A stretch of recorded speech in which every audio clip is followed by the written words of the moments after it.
have firsthand knowledge of several different situations where no shit, someone could not tell me what a standard was. They were trying to enforce a standard that had been this way for the last 10 years and therefore we're keeping it, but they can't explain why, what authority, literally on what authority, what piece of paper signed by someone with the authority to make a policy says, this is the standard.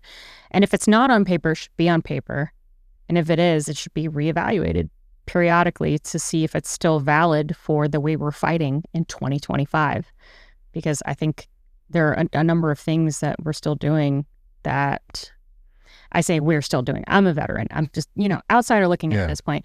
But things that we're doing that could make more sense if we would apply that lens of like an objective perspective. And frankly, I've never met a woman going out for these types of opportunities that wanted standards lowered for her or asked for that. I think it's just, like you said, a rumor mill, people not interested in seeing women enter those fields, which sucks for you, I guess, but it's policy. So why lose sleep over it,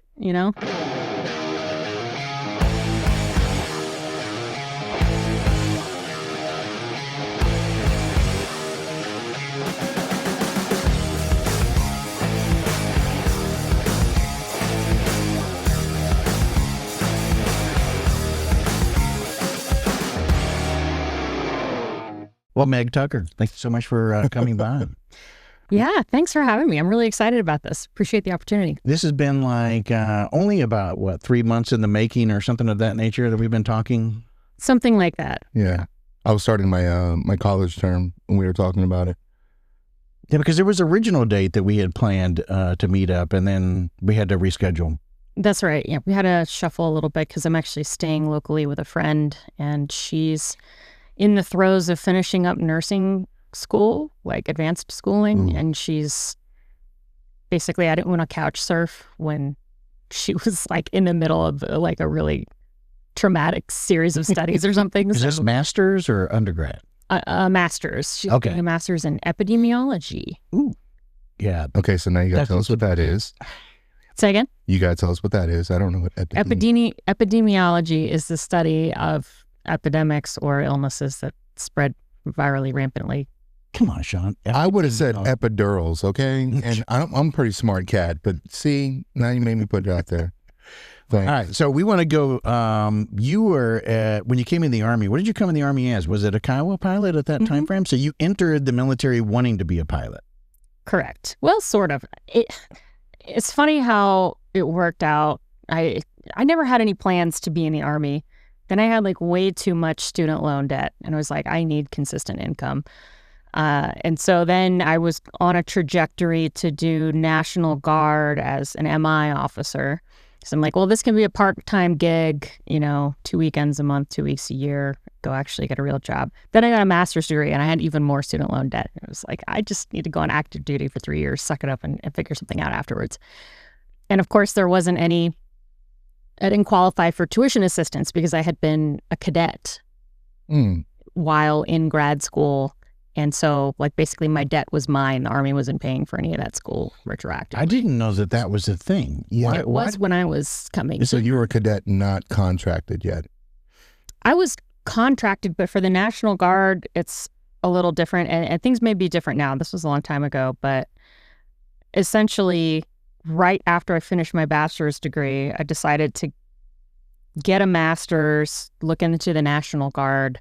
And so what that involved was essentially, I went to basic training between finishing my bachelor's degree and starting my master's in order to attend as a cadet in the local ROTC program. I had to go to a satellite school actually for that. I was studying at one school and commuting basically to another college where they had ROTC. And what school was that? I went to Winthrop University for bachelor's and one master's, and then UNC Charlotte was where I did ROTC. You said one master's. Mm-hmm. Okay, that implies that there's it's plurality there somewhere. The second one I got at the Naval Postgraduate School. Oh, okay, which was super fun. Nice, yeah, really cool place. All right, so basic training. Yep. Yeah. So by completing basic training and then going on to be a cadet for 2 years, I kind of essentially covered the credentials I didn't get as a 4 years, basically. Like you covering the first 2 years of cadet time by going to basic training, and then you get 2 more years as junior and senior level, and then I would graduate with my master's. Yeah. But all of that happened, and so basically in the last several months before it was time to like commission and go into the Guard, I was like, ugh, I really am in deep with this debt right now. So we did a flurry of paperwork changes and got me out of the Guard obligation and basically into the shuffle to compete for active duty aviation, which is very hard. It was. I was told at the time, hey, this is a hard thing to get. You have to have excellent grades, perfect vision, la la la. Yeah. I think being in a master's degree program was a bit of a benefit because my class load wasn't as much as some of the other lieutenants I'd be competing with for active duty. I think it just not being as busy meant I could get excellent grades, and that helped the packet. Yeah. I guess it helped because I got picked up. Yeah. If you go back, you didn't join then into the when you were mentioning about the Guard and stuff. You didn't contract then into the Guard as like the SMP program, the simultaneous membership program, where you were, like an E5, getting paid as an E5 and getting paid in the Guard. I was an SMP. But we did a flurry of paperwork before the whole, go to JBLM, go to Washington and go to cadet camp. And so essentially we were able to, I believe the paperwork was a memo of like financial hardship. And that was what got me permission to be released from the Guard obligation and go on active duty. Now, my understanding, if I'm correct here, there aren't as many slots for aviation school for officers as there are for warrant officers. Is that correct? Yeah. From my experience, it is, just from the simple fact of the vast majority of the ranks of Army aviation pilots are filled with warrant officers. And if you go as an RLO, regular line officer, then you're doing your similar duties that you would in normal service, like as in the capacity of like a platoon leader, Yeah, you still have to do all your officer duties. Right. Like you're just managing warrant officers and NCOs, not just NCOs. Yeah. And then, oh, by the way, you get to fly. Right. Yeah. But you only get to fly so much because you're going to end up still having to do your staff time and all of that kind of stuff, which then means that you have to fly a desk, not an aircraft as much. That's one of the biggest gripes, is especially getting up to the field grade level and beyond.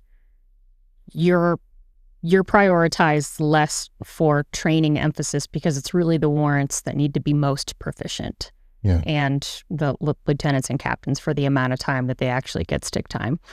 But at some point, yes, your obligations as a manager of people supersede your need to, let's say, lead a training flight. Yeah. That kind of thing.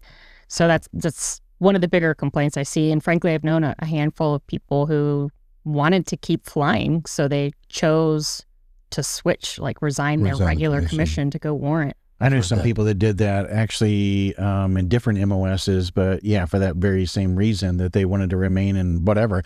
I mean, you see it even happen in special forces. Guys end up going into warrant officer because you reach the rank of, master sergeant or whatever, and you don't, you want to still stay with a team. And if you want to be a team guy, go the warrant officer route. So let's go back then to flight school. What did you think of it? Because it was like your first entry into the Army. What did you think of flight school? I found basic combat training remarkably difficult, not because of the skill involved in the tasks, but the proliferation of nonsense. Yeah. And it's nonsense in the form of the behaviors of the adults that you're going through this training with. The nonsense of, I'm a mid-20s woman who has experience in the civilian workforce, and we've been sitting at this really cold range for 5 hours because it's obvious that some of the DSs didn't do a great job like with the logistics plan, and now we're all freezing to death. And that's the stuff that really got under my skin. Like by the time basic training was over, I was like, it just felt like I was in daycare, being poorly supervised for 9 weeks. But the pain of flight school was very different for me because pretty much anything that I specifically wanted to pursue my whole life leading up to that point, I was pretty good at. Like any topic I was interested in academically was pretty easy for me. As long as I like study and turn in my papers, get great grades. Like I had interest in art for a long time. Like art was like second nature to me. Flight school was the first time I was doing something really difficult in a protracted manner, you know, for over a year. That was like, I'm not automatically good at this. Holy crap, it's hard. What'd that feel like? It was rough. It was rough because I've always held myself to an extremely high standard for, you know, performance on anything. Like I started doing CrossFit to get physically prepared for basic training. What year was this? I started CrossFit probably in 2008. Ooh, that's early CrossFit. Oh, yeah. Yeah. It was before Yeah. There's just so many other cans of worms we could crack open about. Like, I had to get out of that toxic relationship. I had to defend eventually. To defend you, I also did CrossFit a lot before I turned into this sexy beast 100 pounds ago. But yeah, I understand because it becomes an obsession. I really liked it for just to figure out what my body could do. You know, I guess we can sidebar on it a little bit, but I would go to workouts and be like drill instructing myself in my own head, like, how are you going to lead all these men if you can't finish this workout? Like I was constantly like just hard charging, like mentally. And flight school was it was a lot of work volume wise. We would often have like a split day where half the day you're in the aircraft doing like aircraft things with the instructor pilot. The other half of the day is academics. So you could have gotten, and your day typically starts 04. Like you're up really early to get to the flight line, and then you inhale some lunch, and then afterward you're sitting in a classroom and you're exhausted trying to stay awake. I've never had so many energy drinks in my life. Like I've never been so sleep deprived with so much purpose in my life, which is ironic because they're like, sleep is really important when you're going to be operating this heavy machinery. And it's like, I would love to sleep more, but you don't really build that in. So I'm just slamming white monsters nonstop. But the volume of rote memorization was mind blowing. And was it all memorization? No, but so there, you know, there's a literal wiggling the sticks in a way that moves the aircraft the way you want it to without people dying. And then you have to know the rules. You can't just pop into airspace and do whatever you want, which is why you see people getting in trouble, you know, in the news for flying their drones around. Like there's literal airspace and you're allowed to go in this level and not that level, and you have to have certain permission to do this, and you have to be able to read these really complex maps, and at a given moment you also have to be able to regurgitate emergency procedures, which is, you know, they're all of this, a lot of this is written in like the content that you have on your knee board. Now people use iPads. That wasn't a thing when I was younger. They wouldn't let us use iPads even though the airlines are using them. But there's just so much you have to know at any given moment. And, you know, like you're flying around trying to learn a maneuver in the aircraft, learn how to put it safely down if, as an example, the engine completely fails. And the instructor pilot, whenever they want, can just tag you like, what's the emergency procedure for, you know, tail rotor malfunction? And you're like, brain's not working because there's so much to know. Yeah. So I found that difficult. And sometimes there were instructors that had like different styles that were really conducive to learning. And in my opinion, some styles were really not conducive to learning. So it's like, you know, yeah, I get it. Military, we have to deal with stress. But like, if you're actively trying to stress me out while I'm trying to fly the helicopter, I'm not going to learn anything.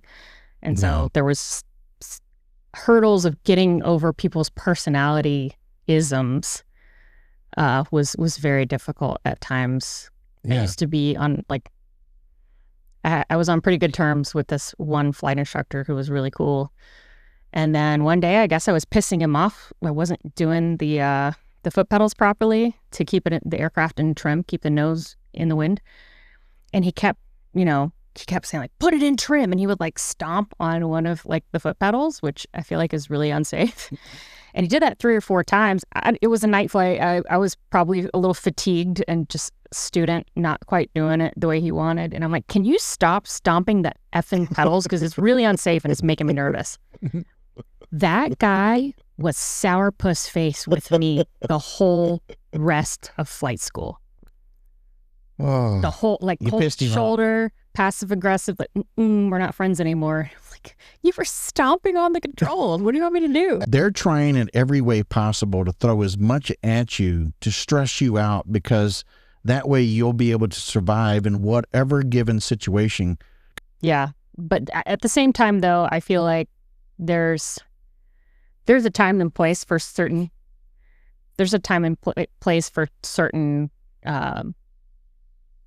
doses of stress. And like, as an example, you could spend 1.5 years, 2 years to get through the entirety of flight school. And then you get to your unit and you're immediately training again, because then you're training to go from readiness level 3, which is like, we know you're a brand new dummy and we're going to treat you like one. Readiness level 2 is like, all right, you're still kind of sophomoric, but slightly more competent. RL1 is like, okay, we are confident, we as a unit that functions as a team of aviators are confident that you know what to do. And then even after that, there are more ways to level up. After a certain amount, you can get a test ride to be a pilot in command or an air mission commander. And so there's really a lot of layers. And I guess the reason that I had such a gripe about that particular incident in flight school was like, this is not conducive to me learning, and frankly, we're being unsafe. But just everybody that serves at some point encounters personalities that they just find impossible. You know what I mean? And there's nothing you can do about it but just suffer until you don't have to be around that person anymore. Yeah. At that point, it's almost just like shut up and color, you know? Did you know your airframe before you went in, or was that something that was decided for you? I actually got to pick it. At what point? Yeah, when? I was fortunate that I got to pick it. So we had, and I'm going to try and get all the detail right. This is so long ago. So after like the initial entry training, I believe, which was just the basic, you learn the basics, then you learn instrument flight, which is basically flying the helicopter without being able to see outside. So just navigating using everything on the panel, not able to look outside and navigate yourself. And then there was, it was like, it's not basic combat skills, similar name, where you're learning maneuvers that you would use in like, it's like tactical skills level. Like, this is how you fly nap of the earth, which is following the contours of the earth. This is how you do, this particular, you're flying fast and then you have to slow down and stop, basically. This is how you do that. BWS, basic warfighter skills. I think that's what it was. So you get through those, everybody's in the same airframe through those. After that phase, then everybody gets shuffled into their different airframes.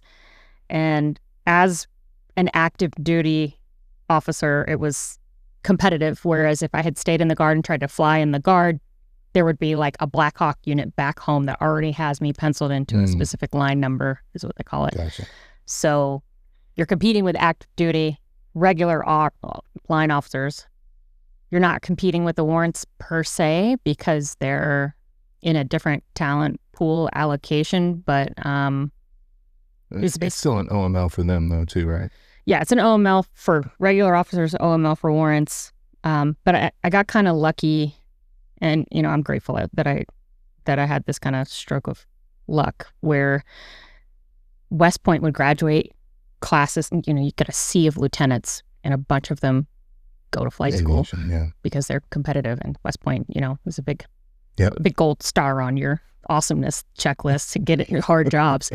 But so like the class right behind me and the class right in front of me was stacked with West Point lieutenants, and they're all just like bloodthirsty, vying for those Apache spots and those Chinook spots. And in my class, there were like 60 warrants, me and like one other active duty regular officer. The others were like National Guard officers that already had designated airframes. Nice. And what it came down to was my PT test, which pissed a lot of people off. Their OML included the PT test. CrossFit. And I was on the extended scale for like my whole career. You know, I could regularly score on like a 270 or more on the male scale. And they were mad that I was CrossFit Jane, and I got to pick first because even though I was like a C+ student in some of the tasks, I had a good PT score. So that put me over the edge, and I got to pick first. That's everywhere you go, though. Well, especially back at that time frame, PT scores meant everything. Well, I mean, Sergeant's Major Academy the same way. Yeah. You can be a straight A student. If your PT score is lackluster, then you're going to fall behind the person that's So I got to pick first, and I picked the Kiowa. Why did you pick the Kiowa? I was just about to ask that. Like, why not Apache? Yeah. I kind of have an answer behind it, but...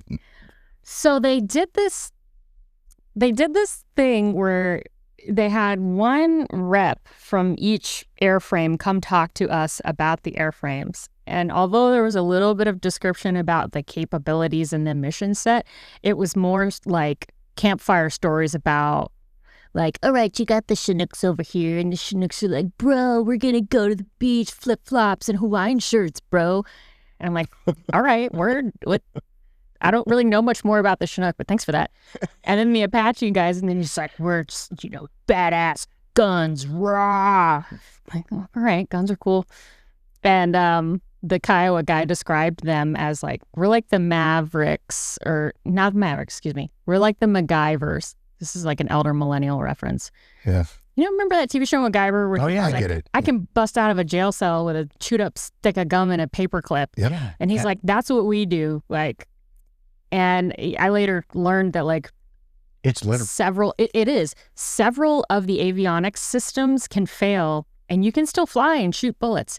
And when you run Winchester and you only have an M4, you can shoot your M4 out the door. And sometimes you throw grenades out the door, and it's like Winchester means black on ammo, everybody. Yes. I'm like, thank you for that. Yeah. I'm like, this is wild. That sounds fun. I want to go be like in the cruddy old MacGyver helicopter pilot that everyone underestimates, but looks like a really cool mission. I've heard someone refer to the Kiowa as like the A-10 of the helicopters, because everything else could just fail and it'll just kind of float around and do what it does. Yeah, the Kiowas were, I mean, let's face it, let's go back in history. I think it was 2014. They made the decision to go ahead and start putting them out of commission. It took like 3 years before that fully came about. But the Kiowas were the scout helicopters, and for the most part, you guys didn't have any ammo. You guys weren't really considered gunships. You were out there really just scouts out. And yeah, I mean, there was ammo. We had the capability for 50 cal rockets and Hellfires and M4 out the door, which is just, it's not a thing. Anybody that says they can shoot M4 out the door, I think, is a liar, frankly. But it looks so cool in Baghdad, Iraq. And then all of the shell casings are just spewing into the cockpit because you can't lean far enough past and on top of us the armor to get out. Yeah. Anyway, but it could have ammo, but because of all this extra stuff, right? Like that thing, because if you look at the skin of it, it looks like a news helicopter. It looks like a TH-67. It was like an MG. I mean, it was so thin. Yeah.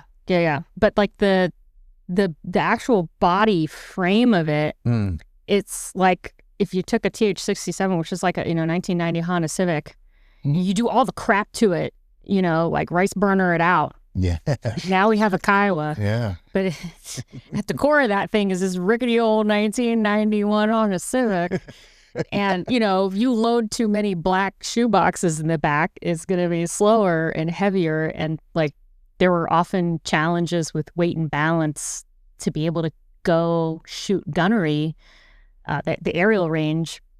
So like if pilot and co-pilot are like husky dudes and you have like a full bag of gas and all the rounds, so there were times we had to sit on the pad and just burn gas off so we could have enough power, enough torque to, do the right maneuver or whatever. No shit, there I was. My big husky ass jumps into a Kiowa and my thick ass leg hits the cyclic.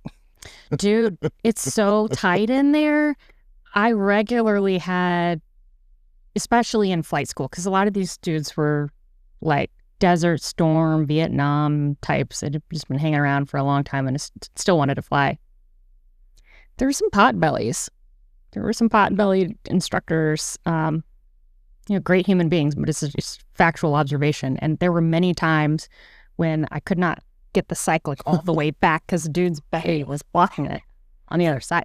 And we'd take like flying around, taxiing around the airport, like make it pretty, make sure that the yellow center line is between the skids.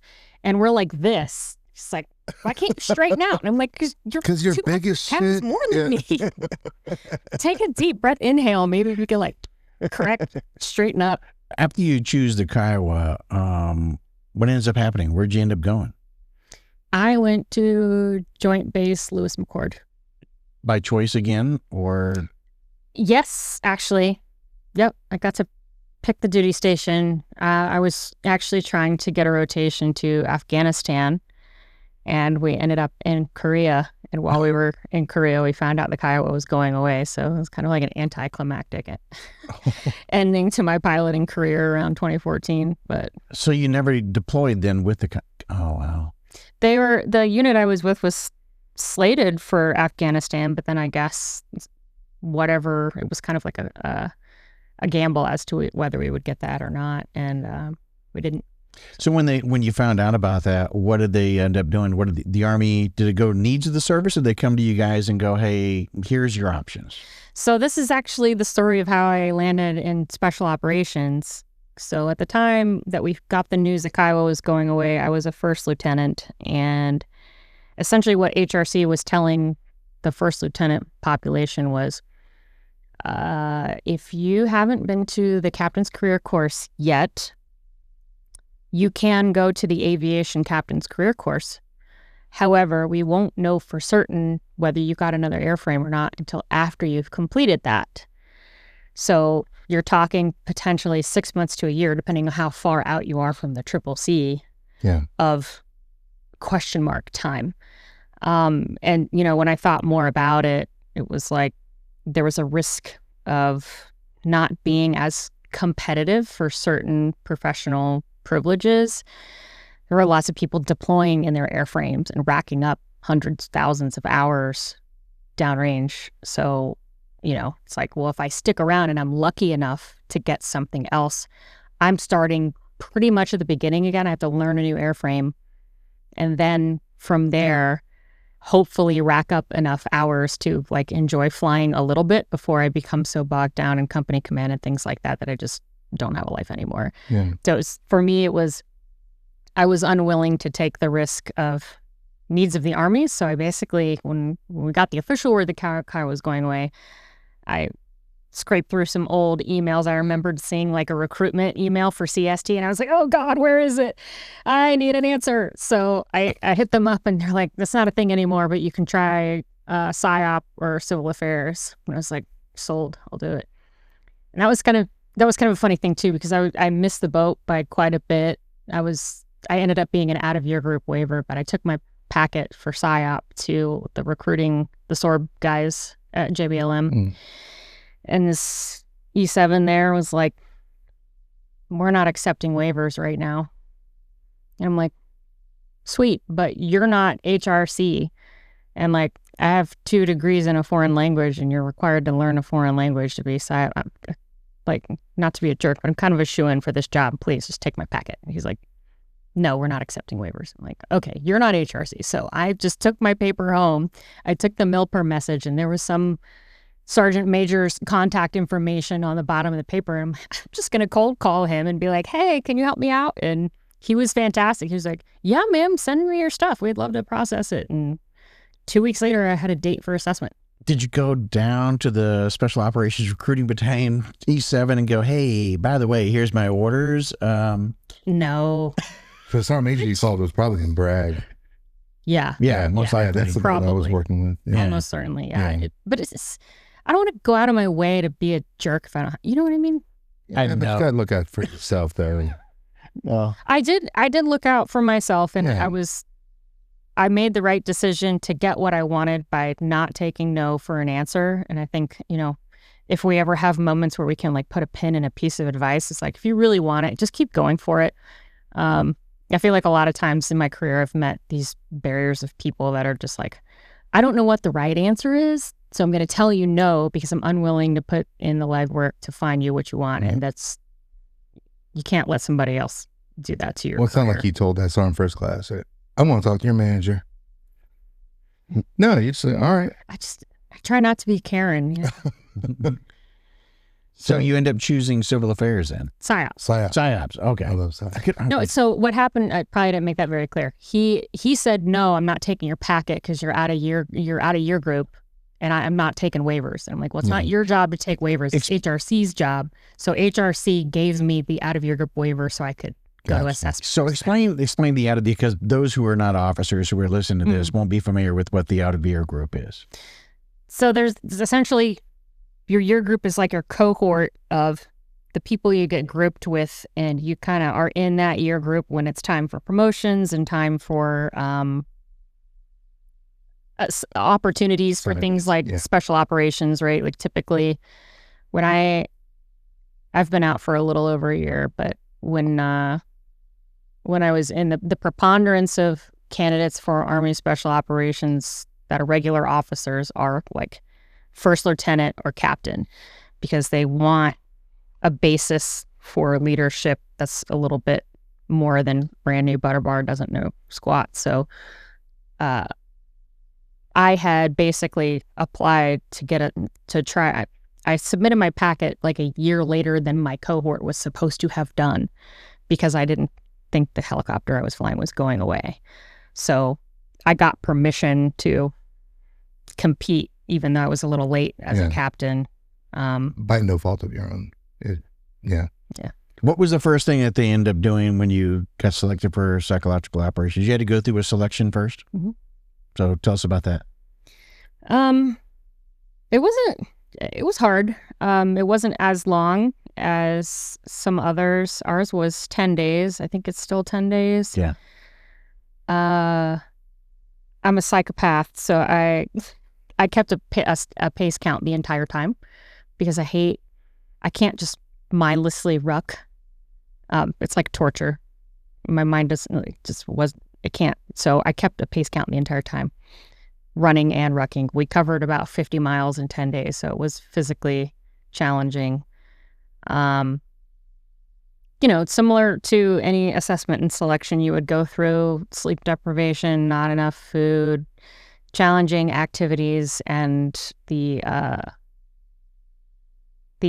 anxiety that comes with ambiguity in a training environment, especially when you've been to places like regular basic training and air assault and airborne, and you're used to being treated a little bit like a toddler, and then you go to an assessment and selection, it's like, it's grown folks. You will be given just enough rope to hang yourself, but nobody's going to get in your face and yell at you.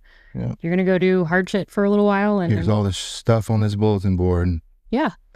Gentleman's course is the phrase they used, I think. But it was, I actually enjoyed the intellectual challenge of it. And I appreciated, getting to see areas of my own strength and weakness, right? It's really a practice in mindfulness to look inside in between your own ears when you're really frustrated and everyone's pissed off because the apparatus you built won't move and you're supposed to move it 20 clicks and it weighs 500 pounds. And it's okay, I'm learning a lot about myself, right? It was kind of like a gauntlet in Zen. How do you keep your Zen?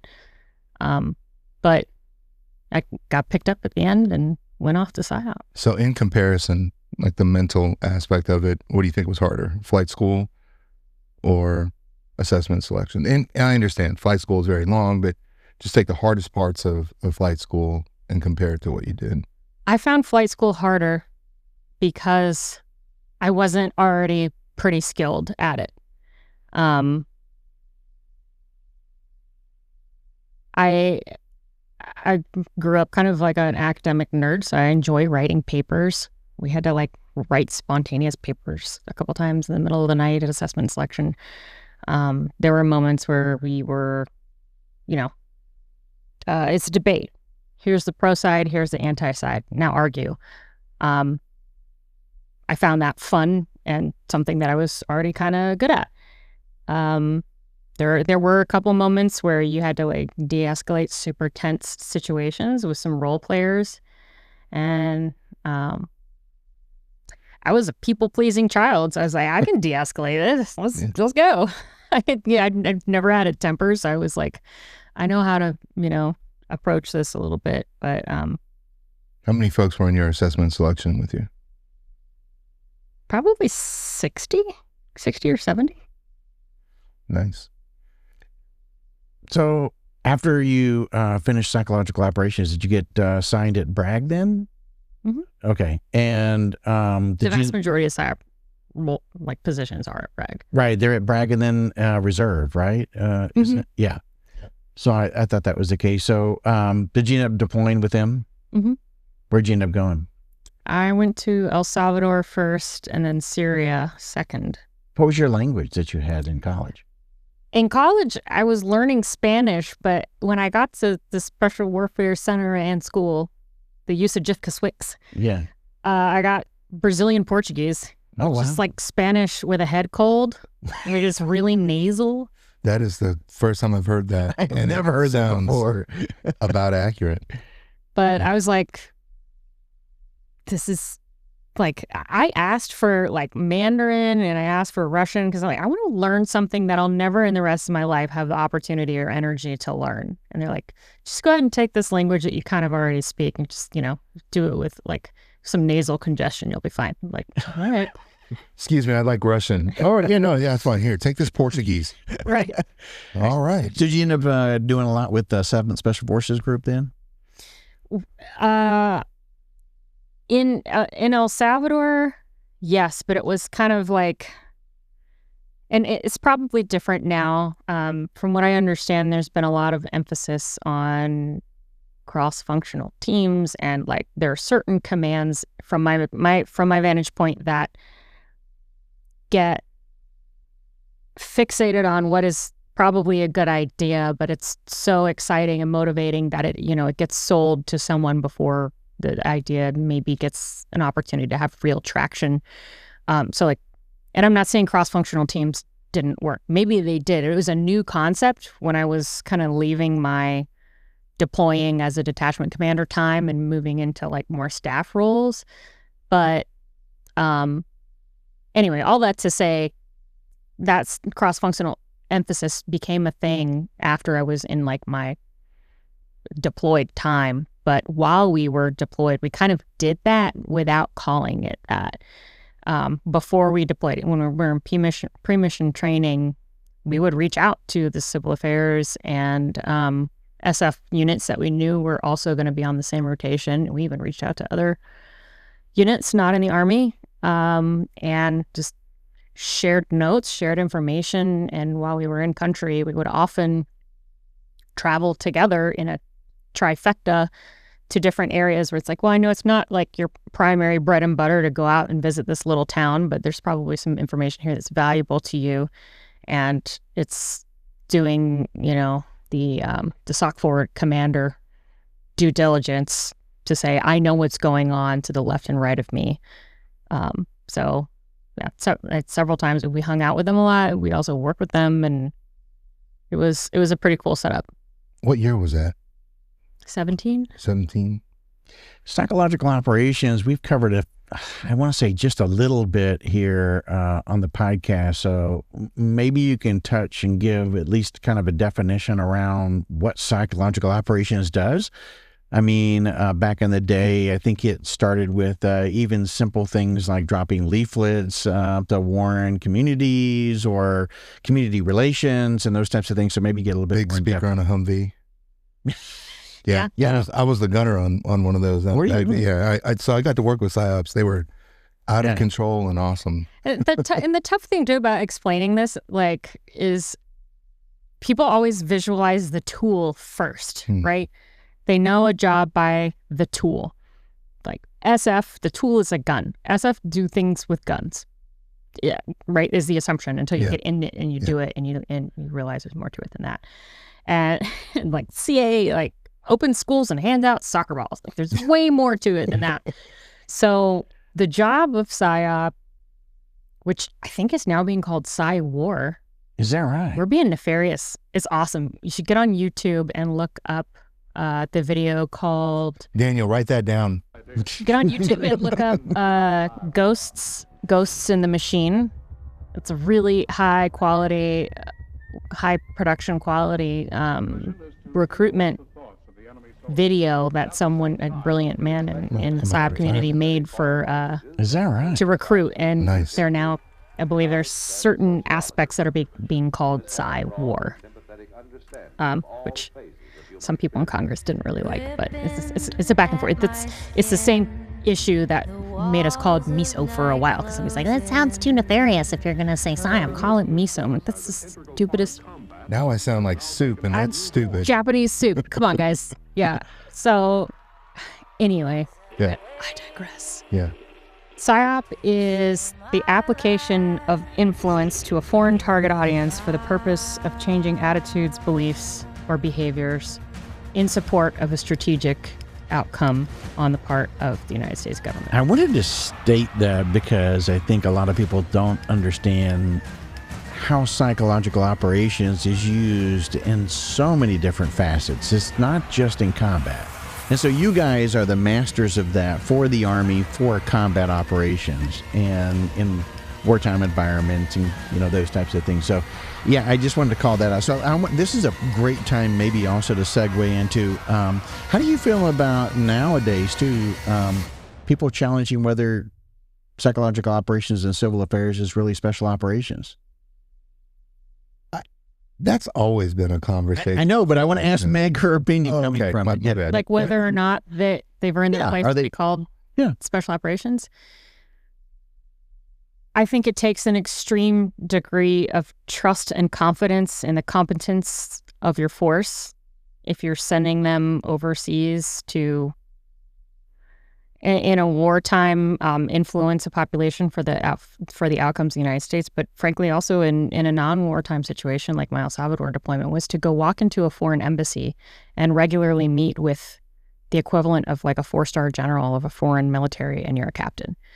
It takes an extreme degree of emotional maturity, professional competence, and, nobody's, just like with any role in the military, nobody's perfect. Every single unit, every single organization can point to one person that epically dicked it up and be like, you didn't belong here and you've proven that and now you're done.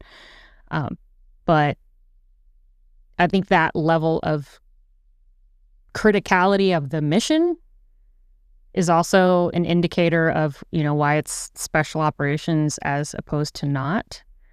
And, it's also, when you think about conventional versus special operations in general, you think about SOF is supposed to be a small package with very specific skills, however you want to phrase that, right? Specific training. They go in, they do their thing for whatever the designated amount of time is, and they leave. This is not this is not the package we apply for a persistent solution in a large-scale combat operations paradigm. I think you hit the nail on the head, though, when you first described it, which is you said, special forces, guns, that's the perception. So whenever you say special operations, the perception is always going to be, hey, they're always carrying a Gustav and a gun, and it's always like, direct. Well, that's how it's marketed, too. Yeah. And I totally understand, because I think that's like sexy and attractive to the type of young men that want to be recruited into those organizations, right? Like the vast majority of our soft recruitment content that I came across I did some research on some of this stuff when I was at the Naval Postgraduate School, but all the media is like a big dude, you know, with his nods and his kit and his gun, and like usually a silhouette standing on a hill. Like, the image, like it brings an image to mind, and people like that image. So it helps with recruitment, and it creates a sense of admiration for those units within the American population, for sure. But yes, absolutely, the tool is not the job. The job is a job, and a lot of more it is to it. I mean, I went to my Delta brief. I think every quarter we had to go to a Delta brief, and the Chinook in the water, and the the boat going up into it. It's sexy. Everybody loves it. It's fun. And part of the reason I brought up that Ghost in the Machine video too is I think it's the most powerful recent example of extremely effective recruitment material for a weird job, air quotes weird, because people have a hard time understanding what PSYOP and CA do sometimes because it's so intangible. Yeah. That video it's kind of messed up, but in the best way. Cool. I can't wait. That's how they got me as a cat scout. It's spooky. It's like, gray man, where are they? They're chameleoning. I can't see this like invisible hand that's changing the outcome of the conflict without weapons, but with words. It's wild. It's so good. No. When I came in as a Cav Scout, they talk about the videos and how the recruiters, gotcha. So the Cav Scout, when I came in 96, it was all about the motorcycles and dune buggies and all this other stuff. And I'm like, oh my God, that's what I want to do. And I show up and, sexy me, I'm sweeping motor pools. Yeah, I think my first major muscle movement in the Army was being attached to, because we were rear D, and the majority of the unit was downrange with like a Bosnia mission, and I ended up in Hohenfels, which is it's a joint training center in Europe, and I was there for box cleanup. So the box is the actual battle area, and the maneuver units that were there, once they were finished, Private Jarvis got to go clean up the box of all of the trash and simunitions and all that stuff. I was like, man, I didn't see this in the video. Man, that must have sucked for you. Hohenfels was just a big mud pit for me. That's what I remember, a mud pit. I mean, just stick to your tracks and just a big mud pit. Yeah, what kind of tank were you in? M1. Okay. And M68-3 at that time. For you. Yeah, I was going to say, I thought you were probably in the M60. I was in an M1 as well. So anyway, so getting back to you in special operations. So I want to go, since you had stick time and everything else, I'm very curious about your thoughts about the recent crash in Washington, D.C. Do you mind talking about that? What was it when you were talking about airspace and everything? And maybe really think about that. I want to be careful to do justice to the lives lost and the careers that have inevitably been completely upended over all this by, I don't know that it's super helpful to make projections or estimations because frankly, I wasn't there. It's been a really long time since I wiggled the sticks, and I'm pretty ignorant to a lot of the ways of like commercial airline flight. If I had to venture general assessment, like air traffic control gets busy, pilots in both aircraft get busy, military helicopters are dark for a reason. Yeah. Time of day, if it was around sunset or after, there's a very good chance there was a kind of a perfect storm of circumstances that all came together at the right moment to result in a tragedy. But I think anyone placing blame on any specific individuals or, if you don't have the black box and it's not your job to observe the black box to see what actually happened, and it's not your job to listen to the recordings for both cockpits to see what was going on, then really, frankly, it's probably none of my business, if that makes sense. No, it does make sense. And I think, my first thought on that, and of course I didn't have stick time or anything, was kind of similar to yours, but then I looked at it as this may be a great learning opportunity of we don't need to have a lot of flight patterns that are low flight patterns of any type of aircraft that are crossing over other flight patterns. If we can eliminate that as much as possible, that seems to be the fix. So I was just very curious if you thought that, well, yeah, this was not a good thing in some other ways. What's so challenging about it too, I think, is that there's responsibility held in several different hands. Yeah. Air traffic control, like the tower at the airport, has a certain degree of responsibility to decongest the congestion, and all 4 of the pilots involved, have a certain degree of responsibility. And there's even, in some cases, airline policies and unit, command policies for the execution of how you operate in the local training area. There's a degree of responsibility there. Yeah, it's a really sad situation. At the end of the day, I mean, there's a lot of planning that goes into flights, right? Oh, yeah. So everybody just sees the pilot. That's the end of that mission planning, and then they're executing the plan. I mean, from a pilot perspective, how much visibility do you have?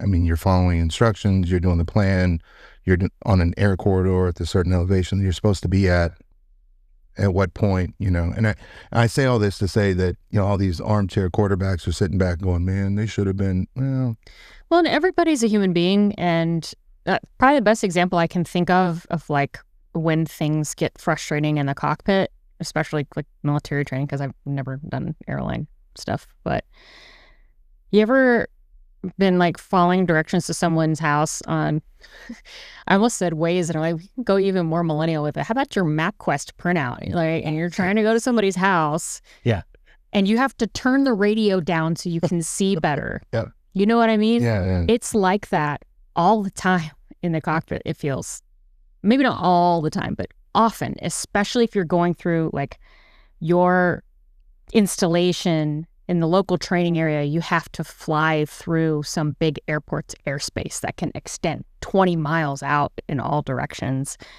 And, everything's great and easy peasy, and it's blue and 22, perfect weather. And suddenly you get an unusual request from the air traffic controller, and you're you're blind for a second. And those things, from what I understand, diminish as you become more skilled.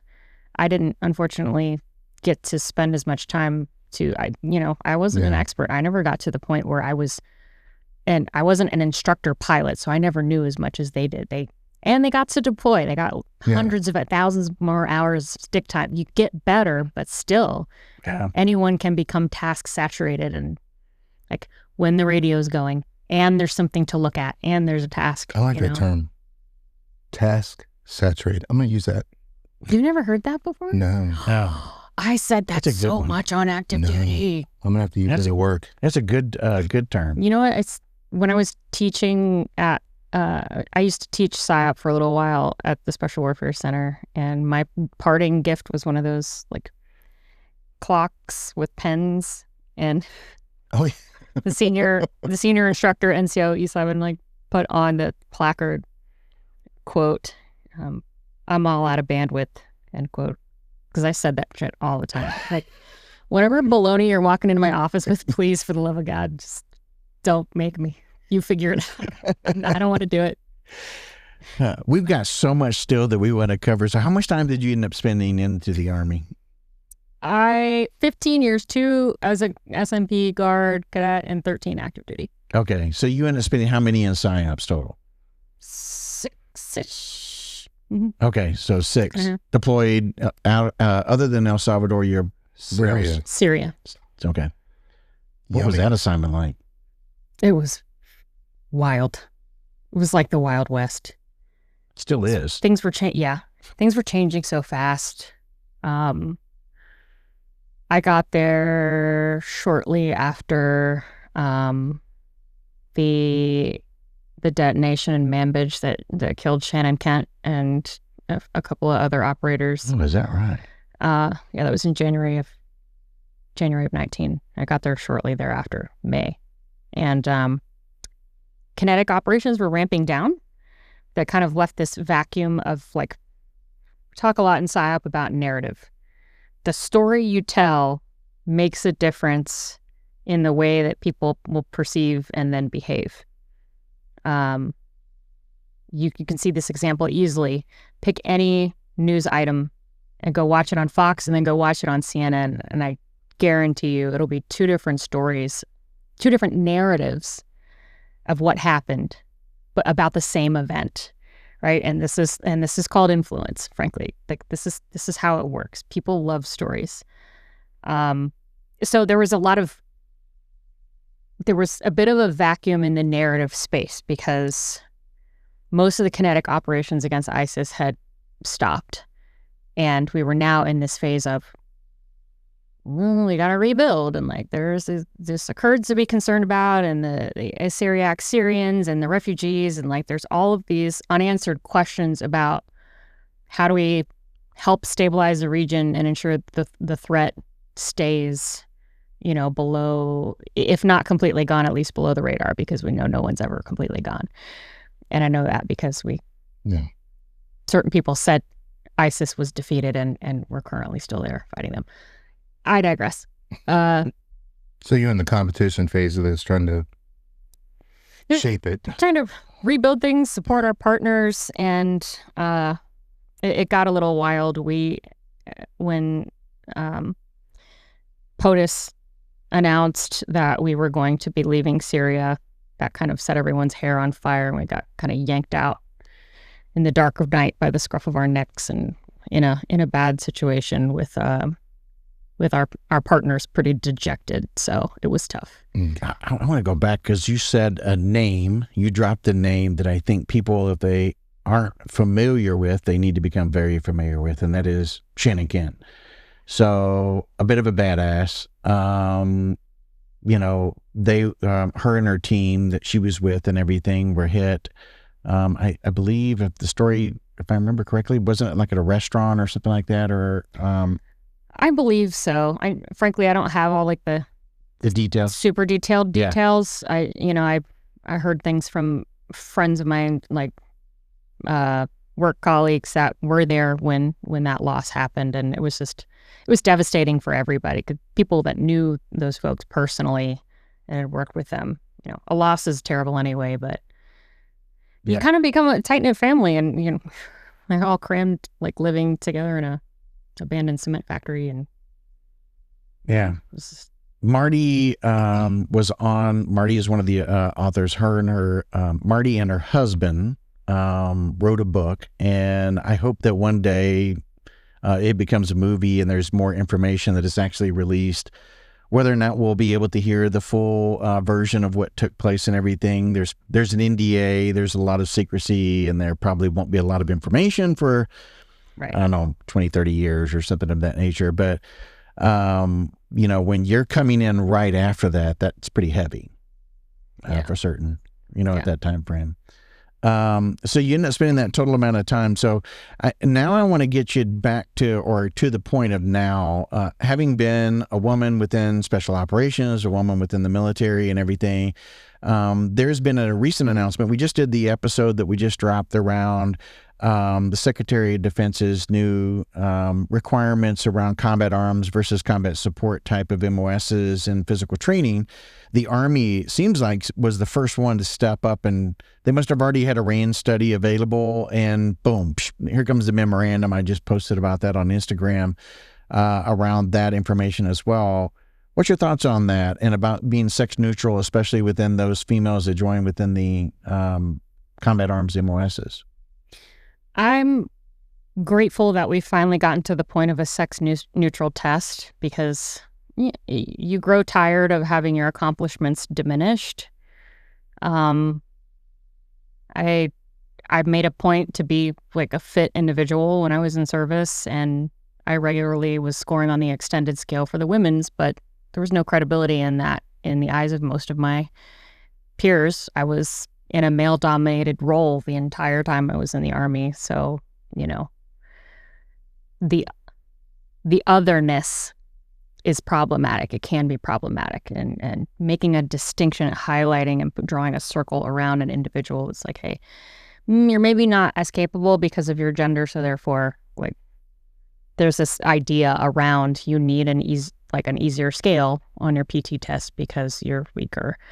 And we just know that's not a factual statement. Like, statistically, yes, males are physically larger, which if you know anything about general like physics and levers and how those things, like, yes, the potential for strength feats can be higher in males, and our hormones also make differences. But these things can be addressed in nuanced training. These things can be addressed with smart nutrition. And I'm really grateful and glad to have a PT test that's sex neutral. What I continue to butt up against or kind of struggle with is we keep trying to make the PT test do more things than what it really ought to do, right? It's like, you need this score to have the privilege to get to go to this school. And it's not really in an official policy letter all the time. Sometimes it's just like, I want to see this number out of you before I'll be willing to entertain letting you go to airborne school, or whatever the case may be, right? And then, people's promotions sometimes hinge on it. It's bragging rights, which that's always going to be a thing. It's just part of the culture of excellence, right? I would love to see a PT test that is gender neutral, go, no go, handful of items. And it's like, if you pass this once a year, you may keep your uniform. Everything else that dictates like promotions, access to privilege, access to bragging rights, morale, like, you do that shit internal to the unit. Like, let the Rangers decide what the Rangers need in addition to this very basic go, no go test. Let PSYOP and CA decide what they need in addition to this very basic go, no go test, right? And the problem is we've been trying to make the PT test the answer for so many things that it's become a bit of I don't want to like diminish the status of my trusty steed, but it's a little bit like that 91 Honda Civic that's been altered too many times. It's like, you don't even resemble what you were made for anymore. Like, let's just, simplify this. But I do think it's important to have a sex neutral standard.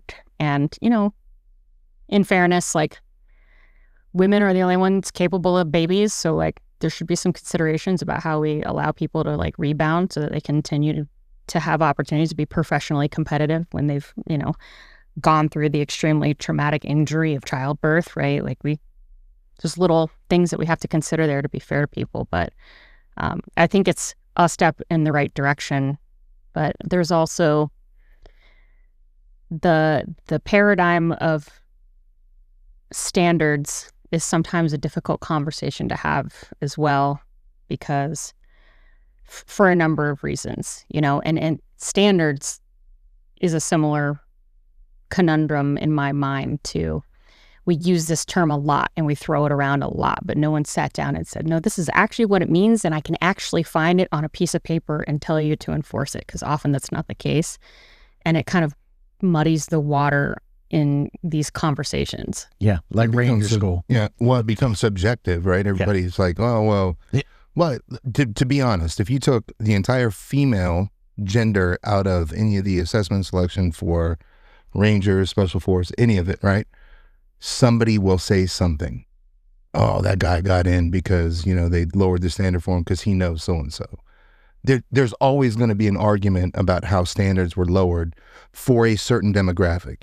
It just happens to be that it's the low-hanging fruit, right? Oh, she's a woman, so we're going to lower the standards. I've been in organizations where we don't have a singular female in it, and you're still having conversations about, well, I don't really believe that, so-and-so passed that. Yeah, and so this is a little, I have firsthand knowledge of several different situations where no shit, someone could not tell me what a standard was. They were trying to enforce a standard that had been this way for the last 10 years and therefore we're keeping it, but they can't explain why, what authority, literally on what authority, what piece of paper signed by someone with the authority to make a policy says, this is the standard. And if it's not on paper, it should be on paper.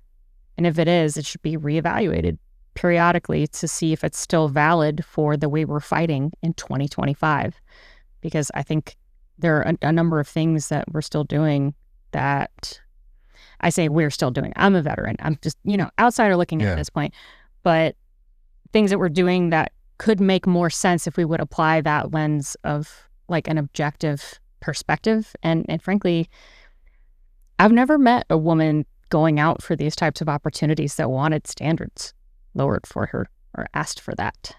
I think it's just, like you said, a rumor mill, people not interested in seeing women enter those fields, which sucks for you, I guess, but it's policy. So why lose sleep over it, Well, I think the reality is if you start breaking down the numbers and such, and I know I'm probably going to get beat up about this, but like you think about the number of thousands of men that actually, or people, individuals who start off with Ranger School and then graduate per year.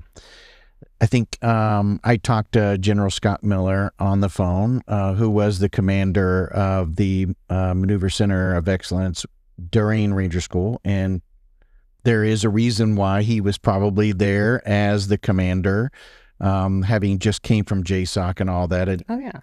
So, at any rate, he's there and he's in charge of it. And this has been going on for 10 plus years that females have gone through this program. Only 153, I think, have graduated. So the numbers are not large anyway. It's doing its job in making sure that the right people are earning the tab and getting there, and those types of things. But yet there's always this argument about women going through this rite of passage and going and earning this, school, this prestigious school, so to speak, and getting the tab. So I ask you, because what you're doing now, maybe we should transition a little bit into why this is so important in this conversation, because of what you do now that you've transitioned out. I am currently unemployed and happy about that, because I'm just... People plot twist.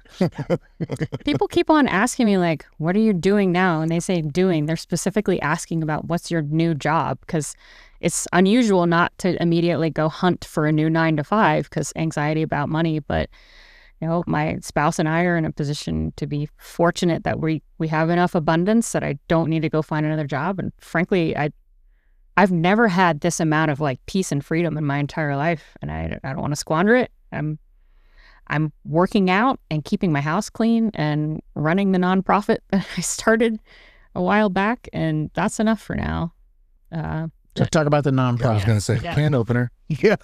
No, sorry, I definitely set up an awkward cliffhanger and just looked at you like, your turn. Nonprofit. Sorry. So it's called the Valkyrie Project. We started in 2018. I say we, it was just me then. Because I got to Army Special Operations and realized there wasn't a brand for women in SOF. There was a lot available that could be found online by means of like athletic training, community, lifestyle brands, even like, there's like the Black Rifle Coffee Underground and all these things. Nothing was being marketed to women for their enjoyment or for their development as special operations personnel. And I was like, well, that really sucks. And also all these other combat arms roles have recently been open to women, and who's closing the gap between the woman with the right heart, the right mind, the right grit, but her fitness needs to be here, and she's here because she's been a logisticist in her whole career. And if we're being real about it, the people that go out to assessment and selection typically succeed when they come from a combat arms background, because part of their daily job is humping around with a ruck all the time. You know what I mean? Like that foundation is already there. So I wanted to provide workout training, and I had been competing in CrossFit and coaching CrossFit and just fitnessing for a while. And I wanted to provide programming that was nuanced for women. What I mean by that is there are specific, pretty well-known and generally accepted facts in the human performance realm about training nuances there. And as an example, women have almost basically the same potential for hypertrophy in their muscle tissue as males do. But to get the same or comparable pound-for-pound strength outcomes, women need a higher dose. I need to bench press and do push-ups and pull-ups during more sessions in a week than a male counterpart of my same like height, weight, body size in order to be able to do the same 180 pound bench press or whatever you want to call it. Right. So we emphasize upper body stuff to close that gap. And I'm going to avoid the temptation to nerd out on fitness stuff, but nerd out. Well, this is so important because we're going to play a little bit of the devil's advocate here because every time we talked about this offline, every time it seems like we have a female soldier, sailor, airman, Marine, or whatever that joins us in studio, there is a bit of a backlash that happens in terms of, well, were they qualified? Did they do their job right? Or were they given special DEI privileges, so on and so forth? So let's talk about that for a second. Let's talk about the physicality from a medical perspective, and we're going to hit this more from a neutral perspective, meaning that we're not going to be biased in one way or the other. From a medical perspective, can a woman do what a man can do? It depends. That's always the argument, though, right? Well, whose argument? The naysayers. Right. And full disclosure, like anyone that's gotten this far in the podcast, like I've gotten real spiritual in my civilian life. Like, I love y'all. Even if you're like hating the crap out of me because of my face, like, I love you anyway. Thanks for listening. I don't feel the need to... I don't want to overemphasize trying to defeat the opinions of people who will not be convinced. And frankly, if you're that dug in and you refuse to be convinced, you're probably not the type of person that's going to make it to the senior most ranks and makes this continue to be the best fighting force the world has ever seen. And the reason for that is those senior leaders are capable of objective thinking. They're capable of critical thinking. They spend a lot of time between their own two ears disassembling their own beliefs and biases to make sure they've got it right. They don't just sit in an echo chamber and only watch Fox News or only watch CNN. Like, they're looking for multiple angles of opinion. So I think it's not worth our effort to try and convince people that refuse to be convinced.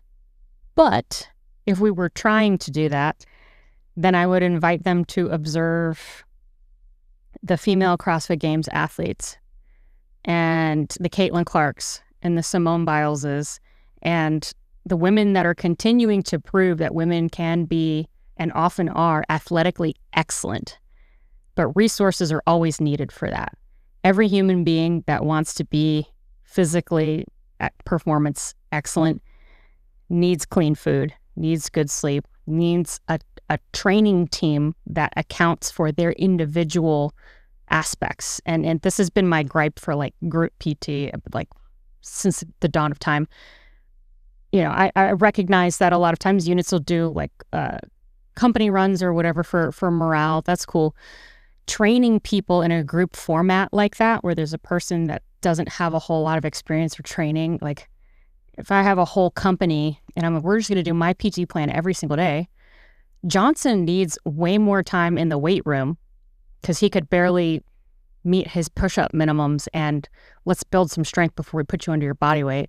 And Smith, has never had to do a pull-up and wants to go to airborne school. So Smith needs like progression over a month to get to a pull-up. And we lose that nuance when we do a lot of big group PT, and that's kind of like why it's stuck in my craw. But individually, if you have the right resources and a good coach, the sky's the limit. Like, human potential is limitless so far because no one has sat down and said, here's the limit. The limit used to be a 4-minute mile. That's clearly been, trashed in recent years. So I think it's a mistake to also assume of other people. My own coach is brilliant, and I'll name drop him because anybody that wants to be successful in any assessment or selection needs to talk to him. Michael Ban, brilliant man. He's said to me many times when we're talking about coaching that a coach has no business telling the athlete, well, I can't do that, so you probably can't either. He's bigger than me, taller than me, stronger than me, but he has the humility to recognize, well, maybe you could. And we haven't tried yet, so let's just see what's possible. And, I think there's increasingly more evidence that women are capable of exceptional feats of strength, but we face a disadvantage when, as an example, our human performance coaches can't talk to us about our biological rhythms, as an example, because it's taboo or embarrassing, like, ugh, I don't want to talk about your body functions. Well, my 100% a week ago on the deadlift is different from my 100% now because of this thing my body does every month. And we can train around that. It doesn't have to be a handicap. The coach is aware of that and has educated themselves and thinking like, I'm going to take advantage of this opportunity for a bit of a deload. We're going to back you off about 20%. And then when I know you're back in a window for higher power output, we're going to go for your 1 rep max. And that's what it takes to get to that. But isn't that part of the challenge that those naysayers or people who are listening might say is that, but in CrossFit, you have a coach that's looking at your positives and negatives and trying to weigh. In combat, you're not always going to have that opportunity. Well, no, you won't. And everyone finds a way in combat, right? Like there are plenty of women that we could talk to that they go down range and it sucks and they don't have any support and they do it anyway and they come home with their patch and their badges and life goes on. But even if you consider like assessment and selection and combat can both be seen as a game day paradigm. We don't play football every day as though it's game day. We sometimes play football as though it's game day. And other days we lift. Other days we do aerobic work. Other days we recover because that's where a lot of gains are made. And so we always, from a coaching perspective, I'm not even going to say CrossFit. Guys, I don't do CrossFit anymore.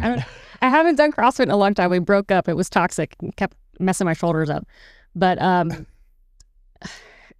so you want, part of what we've done at VP is physically prepare women for assessment and selection. Anyone going out for something like that, or even going out for a deployment, wants to take their 8-ounce glass in over, say, 6 months to a year, build it up with training so that that's a 12-ounce glass.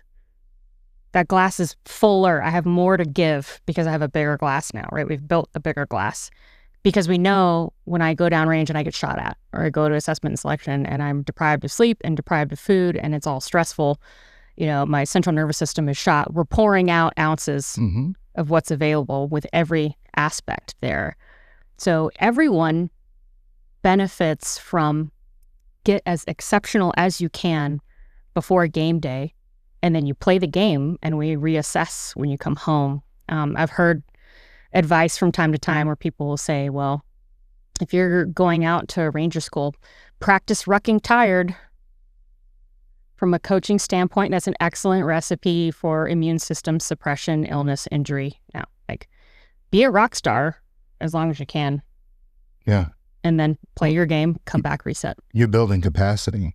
Exactly. You're building that reserve. You're growing everything you have. So when you deplete it, you can come back and you have less to refill. And we're going to continue to build capacity. And your baseline's bigger, right? Yep. All the time. It's like VO2 max, muscle strength and endurance. I get it. And that, I think that scares people because it's really easy to look at this. It's really easy to simplify physical training. It's easy to go, oh, you're a woman, you can't do that. I've done functional training. I've seen clean and jerk at 275 pounds, and you just sit there and go, oh, I can't even do that. And that just came from a woman, right? But they've built that capacity. They've had the coach that's given them the motivation. They understand how their physiology works, how their biology works, and they've gotten to that point. That should be a motivator. And society's changing a little bit too. When I was a little girl, most of the sports that little girls did were things where you could look cute while you were doing it. Dance, gymnastics, what have you.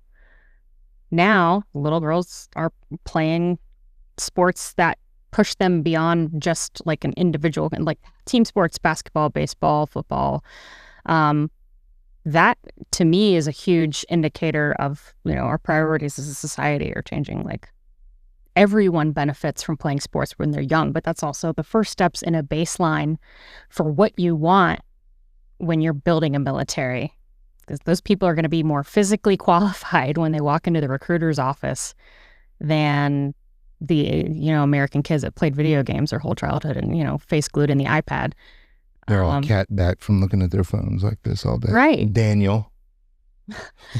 And we talk about things like recruitment crises and how, Americans or youth are less qualified for service than they've ever been before because everyone's out of shape and they show up with like mental health rap sheets and criminal records and, these things.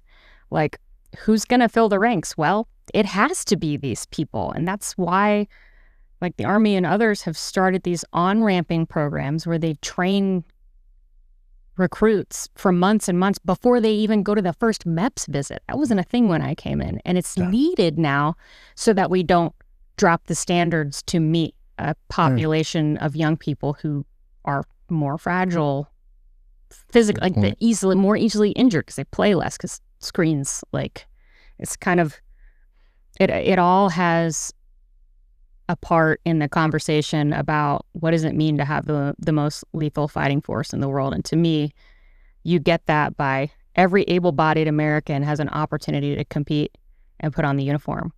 And frankly, this is not a battle of the sexes. Men or women don't have to be better than one another for us to go die for our country. And everyone that put on the uniform is willing to die for their country. So it's, the gender thing, it's moot. You're willing to die, you're willing to die. Let's go. I think what you just said is more important, right? It's the team effort. If we're really focused on the team and not on the sex, the color, the religion, the race, or anything like that we're supposed to be. When I came into the Army, it was, we're all the color green because it was a racially divided, country and everything. Of course, I'm dating myself, but also the 20s were tough. But I think what we're talking about here is we're talking about, thanks Sean, appreciate it. So, what we're talking about here is it's much the same thing. We're going through a transition and we struggle through this same transition even when we get off active duty or where we happen to assimilate back into the private sector. The private sector thinks about things very differently in terms of sexes and growth and what they measure you by, the measuring stick and everything else. It's not your physical side. It's going to be your mental aptitude at that point. It's going to be what value you bring to the organization. We do that within the military, but I don't know that we put enough emphasis. Like you said in the very beginning, it was all about what your PT score was determined it. When you went back through, days back in, 75th Ranger Regiment, when you went through RIP, the Ranger Indoctrination Program is all about your physical capabilities. If you were a commander or an NCO, could you run really well? It wasn't even it was a 3 series PT test, but as long as you ran really well, that was the main identifier as whether or not you could be a good leader and all that. So I think what you're saying through this whole thing is you're not saying, no, I don't want to do this. You're actually saying, no, bring it on. That's what I'm hearing. Is like bring on the change here, because I think you're finding that a lot of women want to be considered equal on the playing field. Set what that is for everybody, because then we'll get better team cohesion in the end. Yeah, absolutely. Yeah. And, I've certainly had my own experiences of like feeling like I was on the receiving end of a little bit of sexism and bias and this and that. And whatever, no human life is without its own unique struggles, and happening to have certain anatomy created that outcome for me in the Army, but I still had a great career and experiences that I never ever would have gotten anywhere else. So yeah, I think there's a lot of opportunity to look at what do we want for the outcomes of our fighting force? And, for full disclosure, I think a lot of folks were upset about the removal of DEI topics recently because it feels a little bit like you're being erased, especially if most of the Native American and African American and Asian and women service members, if most of that content is being featured in DEI stuff and we're throwing it away now, it feels like an erasure. And that's probably the most visible part of the upset that I've observed. But I can also understand the desire to remove language that emphasizes otherness. I get that, because I don't want to be seen as other because I'm a woman with a different PT scale. I want the same PT scale so that I can pass it just as well as you can, and then there's no argument against my credibility as an officer and a service member. Yeah. So it makes it, water's even muddier now, right? Like, I can see both sides of this DEI thing, and it's frustrating, but it's also like, so DEI. I'm a co-lead for the Veterans Network, which is a business resource group within Ernst & Young. We're part of their DEI group. So we are together with the Black Professional Network, the Women's Professional Network, so on and so forth. Sometimes these veterans groups that are lumped into, and I use the word lumped, cautiously, but we're lumped into this DEI group. Sometimes it feels to some people that we're an afterthought. We're just, it's kind of like mandatory. Hey, go ahead and give them attention. And so that's the part of the DEI that, like you said, that I don't necessarily agree with.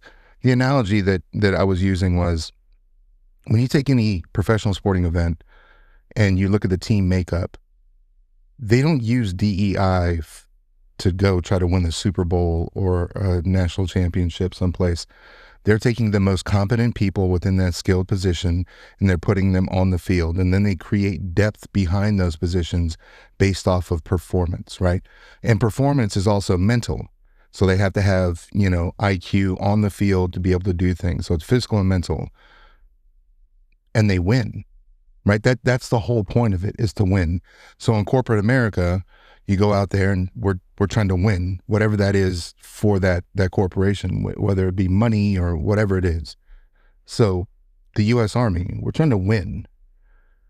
And so you brought up a really good point, which is there's so much infighting going on that is it going to take another national catastrophe to bring us all together, to bring out the American flags, for a woman to join and to go off and be in a combat arms, for everybody to go, oh my gosh, she's doing great.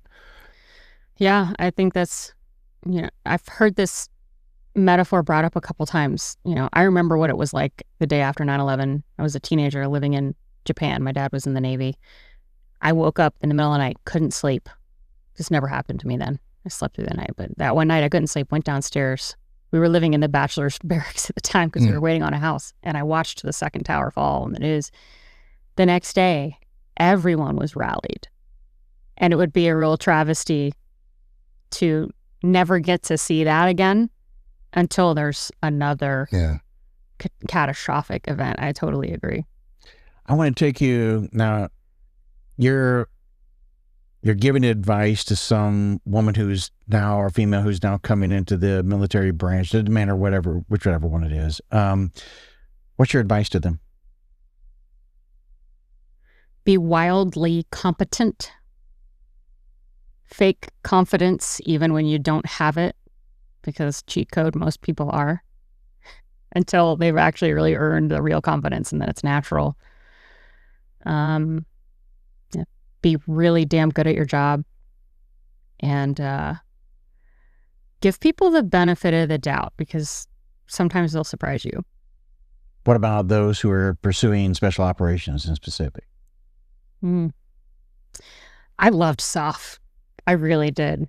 I felt like going from flying felt really regimented, checklists, step. I love how much room there was to engage like the weird, nerdy, just crazy ideas geek that lived in my brain. Like, I got to engage that side.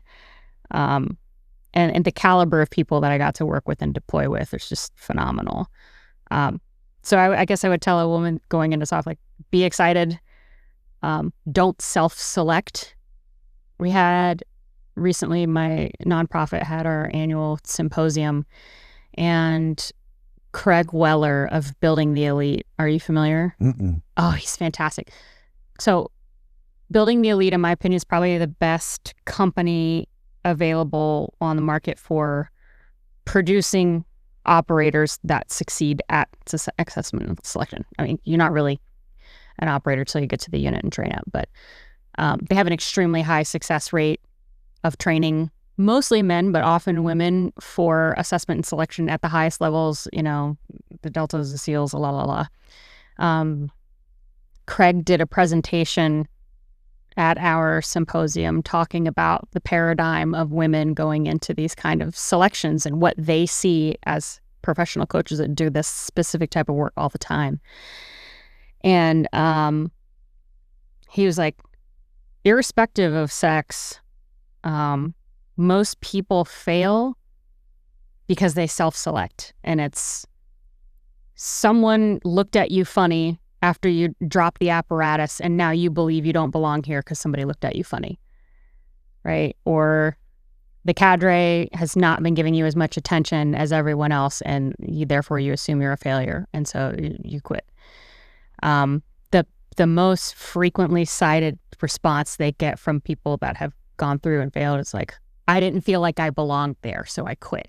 Nobody was cutting them off because they couldn't physically do it. Like Building the Elite, they're like the epitome of fitness nerds. Like, they know how to get everyone in shape. If you give them money, they will make you like a weapon. But people self-select because they don't believe they belong there. And women, according to Craig, I'm quoting him, not me, will feel this to an extreme higher degree because people will look at you like, you're a woman, you don't belong here.